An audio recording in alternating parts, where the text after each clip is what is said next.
Le 22 février 2011, un séisme ravageait le centre historique de Christchurch, faisant 185 morts. Un an après, les décombres ont été déblayés, mais les terrains restent vides. Le plus gros effort de construction jamais connu en Nouvelle-Zélande est en cours, mais les travaux avancent trop lentement pour les habitants. Les gens s'imaginaient que le gros de la reconstruction se ferait en un an et que la ville serait propre et nette au bout d'un an. Mais ce n'est pas le cas. Je crois que la plupart des gens pensaient que leurs problèmes de logement en particulier seraient réglés. Mais c'est bien loin d'être la réalité.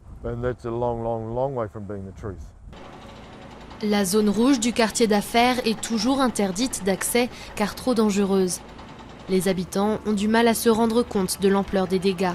Un coup d'œil à travers les barrières n'étant pas toujours suffisant, certains choisissent de survoler en hélicoptère la zone fermée au public. L'entreprise Helipro estime que plus de 1600 personnes ont effectué ce vol, dont 90% étaient originaires du coin.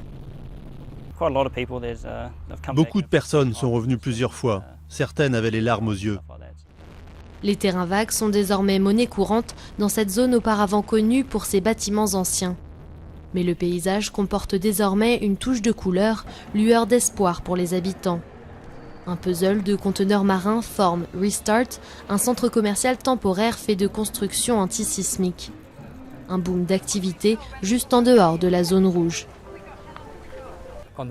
Le jour de l'ouverture, dans l'après-midi, c'était plein à craquer. Ça faisait plaisir. Les gens sont contents de venir ici et je suis sûre qu'ils font beaucoup d'efforts. Ils commencent tout juste à réapprendre à sociabiliser ici, ce qui est encourageant. La reconstruction de Christchurch devrait coûter plus de 18 milliards d'euros. L'enjeu est désormais de savoir quand et comment cela pourra être accompli.